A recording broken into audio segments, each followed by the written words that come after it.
If you want to take a gesture screenshot on the Xiaomi 17, you just need to simply use 3 fingers. And you can, for example, swipe down with 3 fingers on your screen in order to capture a full screenshot. You can also press and hold 3 fingers on the screen in order to start capturing a partial screenshot. So you can select the area that should be captured, and only the highlighted area will be saved, it's going to be captured.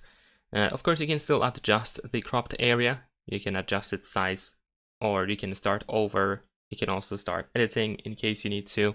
And of course, we're gonna save once you are done with the partial screenshot.